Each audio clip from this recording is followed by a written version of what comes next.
So in the moments of ebbing, say for instance, like I was this past few days ago in the studio having the time of my life, and then realizing, okay, maybe it's going to be 2 weeks before I'm back in. All right, stop there for a minute. Yes. So what's that feel like? It feels like I wouldn't deprivation of what I want. I have to go do other stuff that I don't want to do, and I don't get to do this thing that I do want to do. So what's the feeling? Time shortage consciousness? Perhaps, yeah. Bondage? Not bondage. Time shortage, and even frustration feels too strong. But it's a feeling of, deprivation from where I really want to be. What's the difference between that and bondage?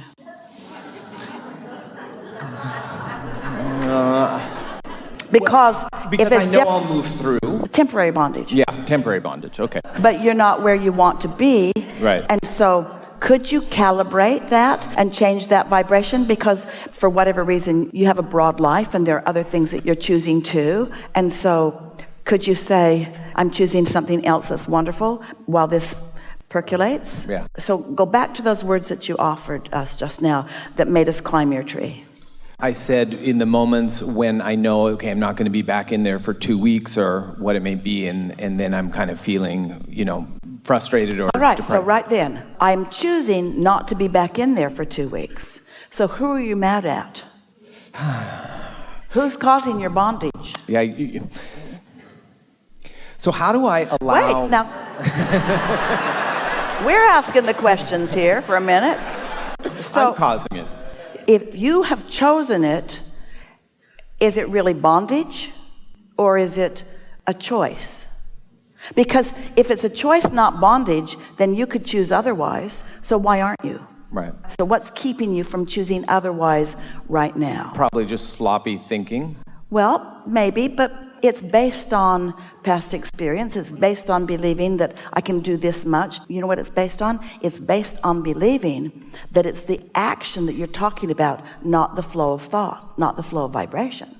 So could you be experiencing other things and still allowing thoughts to flow? Stay with us. Turning thoughts to things. We're calibrating toward manifestation. So there's calibration, then there's manifestation. Is there pleasure in calibration?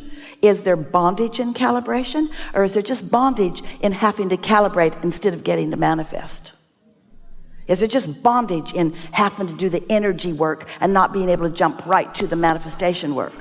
That's what you humans are mostly doing. You only think it's good when it's popping onto the scene where everybody else can see it. You want to fall in love with calibration. You want to feel in love with the harmony. You make music. You know about harmonics. Our friend was talking earlier about sometimes the powers that be say to him, your accent isn't right for this part. So let's talk about that for a moment. So envision an actor who comes from some freaky faraway place and has a weird accent. And they've practiced it their whole life because it's the way it was taught to them when they were little. And even though they don't still live there, it's what they calibrated to, and they haven't done anything, no reason to really, to calibrate away from it. But let's say that you are an actor. Do you know any actors from freaky, faraway places who have strong accents that play American roles and you can't even tell that they had an accent? You know those actors? What do you think they did to be able to speak that way? Calibrated too. They calibrated. They listened to how they wanted to sound, and then they said it, and then they listened to how they wanted to sound, and then they said it, and they listened to how they wanted to sound, and then they said it until they can sound like they want to sound. They calibrated to what they wanted to sound like. Esther got on the elevator just now to go back up to her suite for a moment. The building's only 12 or 14 floors tall, and so she got in, and at first the elevator seemed like it was going to go so slow she'd never get there. And then she was pretty sure, because it got slow, that it was going to stop on another floor to pick someone else up. She really didn't want it to do that. And then it didn't. It picked up speed, and then way before it was near her floor, it slowed down so that it didn't blast her in her elevator car through the roof. So it's been programmed to calibrate in the world of physics momentum and weight of the car. That machine is calibrating so many things. How many buttons have been pushed along the way?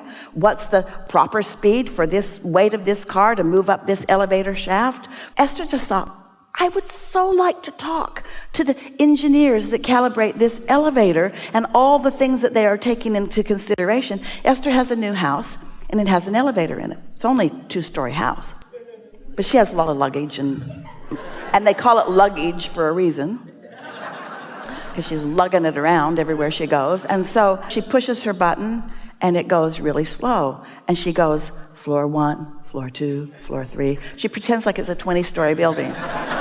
Floor 4, floor 5, floor 5. She's adjusting herself so that she doesn't feel impatient at the slowness of that elevator. But that elevator is engineered for this calibration. That elevator, with that short of a distance, cannot go as fast.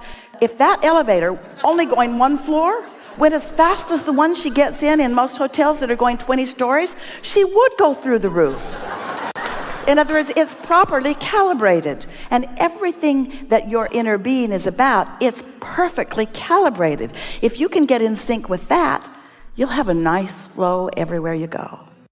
In the last workshop, 6 months ago when you were here, the big theme you were talking about was daydreaming, and I really employed that a lot, and it has been fantastic for me. Is that a way of calibrating as well in these Esther's periods? friend recently reminded her of a story that we used to tell about a cruise they took through the Panama Canal. And it was so fun to see because their big ship sailed into a lock, into a little ship jail.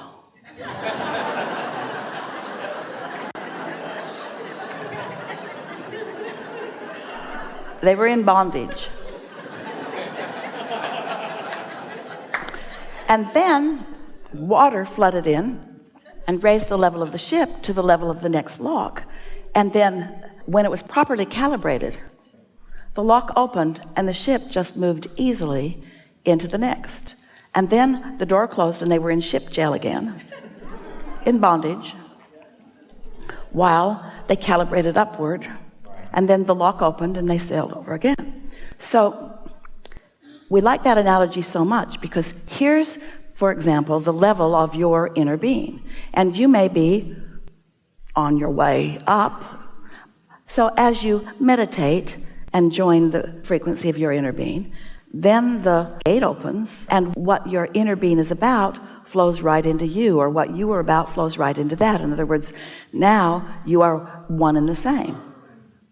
And so... Sounds like chill just a little bit, like the ship isn't freaking out because it's in this temporary bondage. It's just allowing the process. That really is the point that we were making, and we're happy that you articulated it so well. Rather than calling it bondage, we're playing with you and mocking you.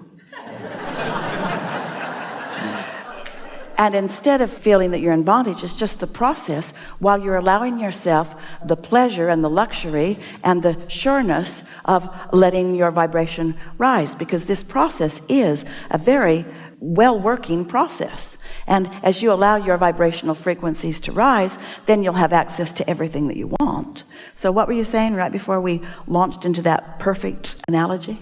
I don't exactly remember. You don't remember because it was a frequency that no longer exists, because the story calibrated you to a place that you can't remember it. You know, I'm having so many experiences of everything working out for me, as you say, and I'm calibrated to that so much more on a level of knowing now that it's working out. It's, you know. We used to say, we say it all the time, let the universe surprise and delight you. And Esther would say, well, I get how I can be delighted, but I don't get how I can be surprised. If I'm the deliberate creator of my experience, why are there surprises? And we say, because of timing and because of the bigness and because of the plethora of things that can occur all in the same moment. You will never adjust to the awesomeness of what your inner being is holding in store for you. Every time you open that gate and let yourself go, it's going to be exciting for all of eternity. Really good time for a segment of refreshment.